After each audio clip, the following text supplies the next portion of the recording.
एक चीज़ है कि शाह आलम और गुड्डू जमाली जैसा नेता यहाँ पैदा नहीं हुआ न होगा। एक चीज़ है, उस आदमी को सम्मान की ज़रूरत है, ये न कि निधि की ज़रूरत है और अपने विकास बहन जी के सरकारें में जितने सड़क फड़क जो बनी हुई हैं, सारी सुविधा तो बहन जी की सरकारें में हुई हैं। अभी तक ले किसी सड़क का जो है कोई कुछ नहीं। उन्होंने कहा था पिछली बार कि मुझे धरती पर कोई पैदा नहीं हराने वाला और मेरे सामने कोई टिकेगा नहीं, धरती पर कोई नहीं टिकेगा। हैं, और नतीजा ये निकला कि उनका कोई चुनाव है, इसमें हमारे शाह आलम गुड्डू जमाली जी रिकॉर्ड मतों से जीते।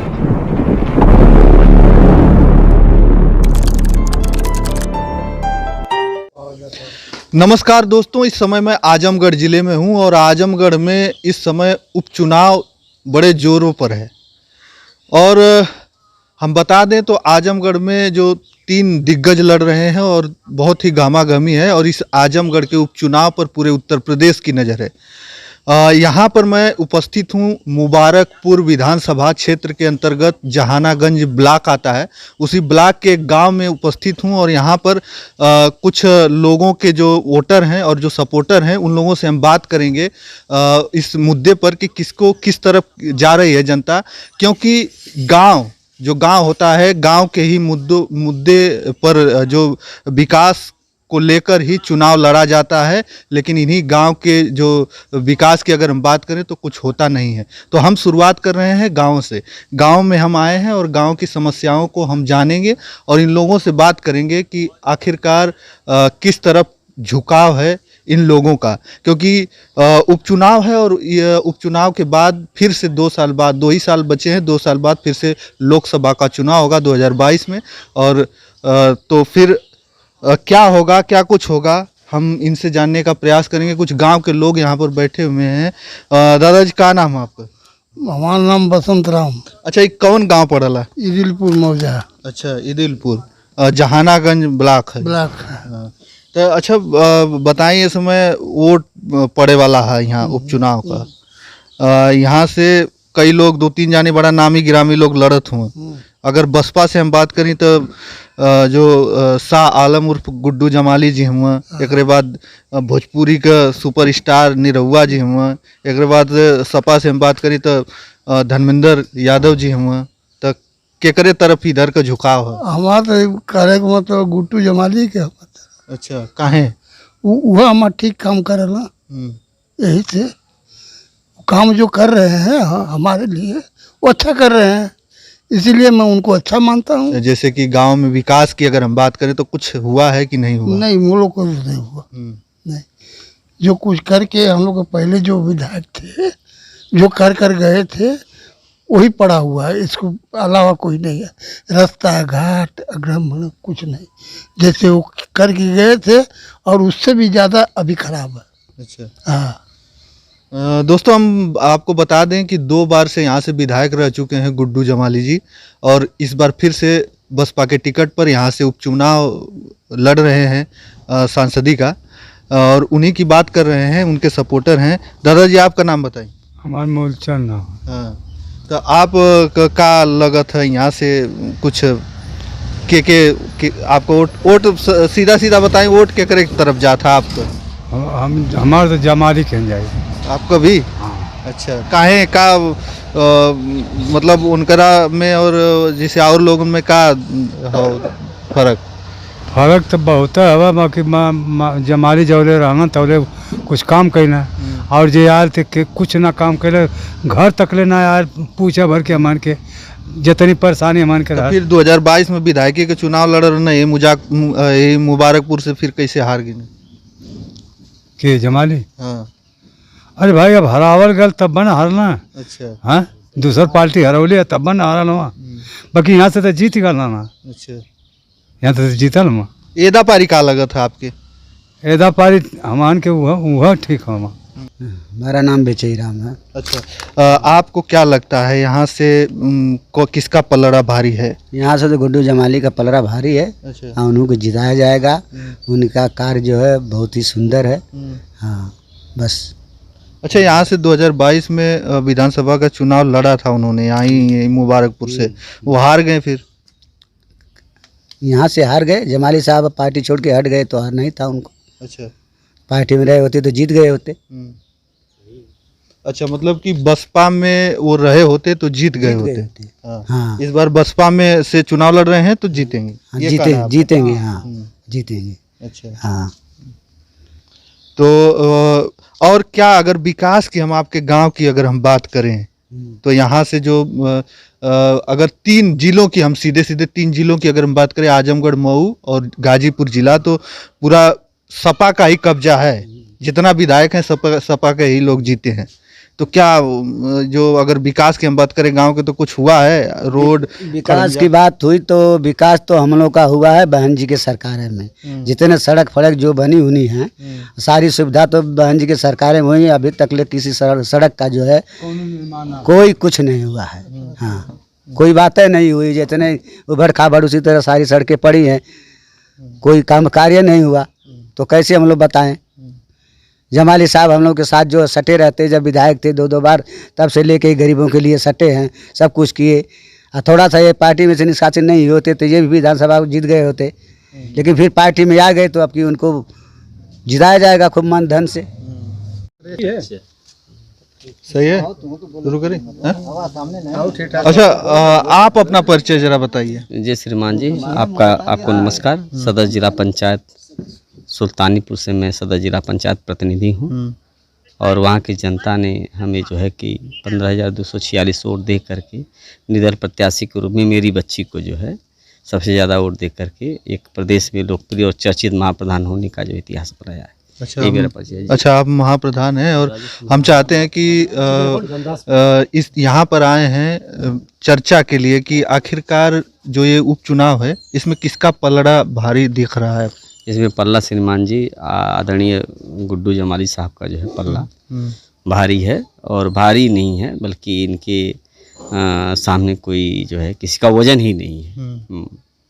क्यों बताया जाता है, और खुद जो दिनेश लाल यादव हैं, जो सुपरस्टार हैं, फिल्म स्टार भोजपुरी के, उनका बयान कई बार आता है कि हमने यहाँ पर कुछ न रहते हुए भी बहुत काम किया इस आजमगढ़ के लिए। भाई देखिए, मैं तो आदरणीय दिनेश लाल निरहुआ जी को मुझे याद है कि उन्होंने कहा था पिछली बार कि मुझे धरती पे कोई पैदा नहीं हराने वाला, और मेरे सामने कोई टिकेगा नहीं, धरती पर कोई नहीं टिकेगा। हाँ, और नतीजा ये निकला कि उनका कोई स्थान नहीं निकला, चुनाव हार गए। जी। तो अगर आप बता रहे हैं गुड्डू जमाली जी के बारे में, वो भी तो यहाँ से चुनाव लड़े थे विधानसभा का, वो भी हार गए थे। हाँ, हार गए थे इसलिए कि बहुजन समाज पार्टी का समर्थन उनके साथ नहीं था। अच्छा। यदि बहुजन समाज पार्टी का समर्थन जो 22% वोट है 85 वर्ग का, भाई वो टोटल लड़े ये MIM से, तो उनका जो आबादी है, चाहे जो उनको मानने वाले हैं, उन्होंने वोट किया।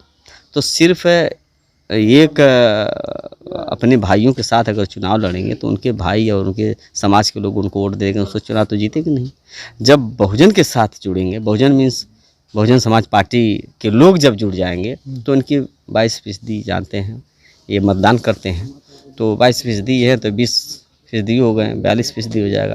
तो दोनों प्लस कर देंगे तो सीधे जीतने की स्थिति में हो जाएंगे। काफ़ी अच्छा। तो क्या लगता है, उनके कम्युनिटी के लोग बसपा में अगर चुनाव लड़ रहे हैं तो साथ देंगे उनका? ये तो पहले से भी रिकॉर्ड है। जब वो बसपा के साथ जुड़े थे तो मुस्लिम समाज एक तरफा उनको वोट करता था और चुनाव हमेशा जीत जाते थे। तो ऐसा नहीं, वो रिकॉर्ड पहले से बना हुआ है। हाँ। अच्छा, 2 बार से विधायक रहे, काम किए हैं यहाँ पर? काम 1 नंबर का किए हैं। लोग बताते हैं पूरे प्रदेश में एक रिकॉर्ड है कि जो उनको तनख्वाह मिलती है, विधायक होने का जो तनख्वाह होता था, वो अपनी निधि का पैसा तो देते ही थे, टोटल पैसा बांट देते थे। मतलब जो भी जनहित में काम है, जो जन समस्या होती थी, उसको ख़त्म करने के लिए जो है वो अपना पैसा, चाहे रोड, खरंजा, नाली जो भी होता था, अपना दे देते थे। और अपनी तनख्वाह पूरे प्रदेश में शायद कोई विधायक होगा कि अपनी तनख्वाह भी समाज में बांट देता होगा। वो अपनी तनख्वाह का 1 रुपया भी अपने पास नहीं रखते, वो भी जनता के बीच में, जनता के सुख दुख में बांट दे। कोई बीमार पड़ गया, किसी को कोई तकलीफ है, किसी को भयानक बीमारी है, वो पैसा अपना जो है कि दे करके उनको जान बचाने काम करते हैं। चलिए, हम और लोगों से बात करते हैं। सर, ये बताइए कि यहाँ पर तो विधानसभाओं में सपा का कब्जा है, तो क्या लगता है इस लोकसभा उपचुनाव में कुछ फेरबदल होने वाला है क्या? एकदम होने वाला है। यहाँ तो उपचुनाव में जो मेंबर ऑफ पार्लियामेंट का चुनाव है, इसमें हमारे शाह आलम गुड्डू जमाली जी रिकॉर्ड मतों से जीतेंगे। आइए, इसलिए जीतेंगे कि 2 बार एमएलए थे और उनका कार्य बहुत सराहनीय था। वो सच्चे ईमानदार जनप्रतिनिधि थे और वैसे ही जनप्रतिनिधि की हम लोगों की आवश्यकता है। देखिए, गांव की समस्याओं को लेकर चुनाव लड़ा जाता है, गांव की समस्याओं को दिखाकर चुनाव लड़ा जाता है। एक विधायक हो या एक जो लोकसभा का सदस्य हो, यहीं की समस्याओं को दिखाकर वोट लेता है और वोट लेकर चला जाता है। इसके बाद क्या होता है, गांव की समस्याएं क्या दिखती हैं ज़मीन पे कि नहीं, मतलब जो समस्याएं वो तो वैसी की तस रहती हैं गांव की। इसीलिए हम गांव में आए हैं कि उनकी समस्याओं को जानने के लिए। तो गांव की क्या समस्या कुछ सॉल्व हुई, क्योंकि 2 बार से वो भी विधायक रहे हैं यहीं मुबारकपुर से। नहीं, जो मूलभूत आवश्यकता थी, जो 2 बार एमएलए थे, तो जैसी आवश्यकता थी वैसे उन्होंने मदद करने का काम किया। जो उनकी निधि का पैसा था वह हर समाज में, पूरे विधानसभा में लोगों ने काम कराया और उसका विकास कराया। और विधायक जी में कहीं कमी नहीं है, ईमानदार सच्चे हैं। वो दुख तकलीफ में भी, गरीब बच्चियों की शादी में अपना तन मन धन से पैसा दे करके उन्होंने शादी कराने का काम करते हैं। और जो भी, जैसे किसी कारण से कैंसर के मरीज हों, उनकी जेब हर समय खुली रहती है। जब चाहे कैंसर का मरीज हो, चाहे इस तरह का जैसे मरीज मिल गया, तो उनकी मदद के लिए हर समय तत्पर रहते हैं। क्या नाम है आपका? अशोक कुमार। आपको क्या लगता है इस क्या बार? इस मतलब बार क्या चुनाव लगता जीतेंगे गुड्डू जमाली, अच्छा, क्लियर है। आपको आज भी अगर बसपा से रहते तो विधानसभा चुनाव जीतते, अगले साल तो नहीं जीतते। अच्छा, बसपा में है इसलिए आप सपोर्ट कर रहे हैं? नहीं, हाँ। उनका कल्चर बढ़िया है। तो फिर यही मुबारकपुर से हार गए थे विधानसभा? संगठन में नहीं थी, संगठन नहीं थे ना, जैसे उस पार्टी उनका कोई नहीं था, निर्दल लड़े थे। कुछ मानसिकता उनकी खराब हो गई, लोग बरकरार दिए, चले गए दूसरे यहाँ लड़ गए। निर्दल नहीं लड़े थे, एमआईएम से उनका था उससे। तो आपका क्या नाम है? मेरा कहना है कि शाह आलम उर्फ गुड्डू जमाली। नाम क्या है अपना परिचय? श्रवण कुमार मेरा नाम है जी। फ्रॉम अभिलाषण से हूँ मैं। लेकिन एक चीज़ है कि शाह आलम उर्फ गुड्डू जमाली जैसा नेता यहाँ पैदा नहीं हुआ, न होगा। एक चीज़ है, उस आदमी को सम्मान की ज़रूरत है, ये न कि निधि की ज़रूरत है और अपने विकास की ज़रूरत है। जहाँ भी जिस गरीब की आवश्यकता पड़ी वहाँ सूचना मिलते ही वो आदमी पहुँचा। भाई साहब सही है। और एक चीज़ मैं दावे के साथ कह सकता हूँ, भगवान ही कुछ करें या न करें, कोई करिश्मा भी हो जाए, लेकिन गुड्डू जमाली शाह आलम आज की डेट में बड़े वोटों से चुनाव जीत रहे हैं। अच्छा जी। चलिए, मैं इस समय मुबारकपुर विधानसभा क्षेत्र के एक जहानागंज ब्लॉक के अंतर्गत एक छोटे से गांव में था और गांव के लोगों की जो विचार हैं आपने सुना। तो आने वाला जो वक्त ही बताएगा कि आखिरकार क्या जो ये उपचुनाव है इसमें कौन जीतता है कौन हारता है। एक और हमारे साथ हैं, इनसे हम बात करेंगे। क्या नाम पड़ेगा आपका? इरशाद अहमद। अच्छा, तो ये तो अहमद है और ये सीधे सीधे ये भी आप भी कहेंगे गुड्डू जमाली जी को हम वोट करेंगे? हाँ, उन्हीं हमेशा से करते आए हैं। हाँ, उन्हीं को देंगे। हैं?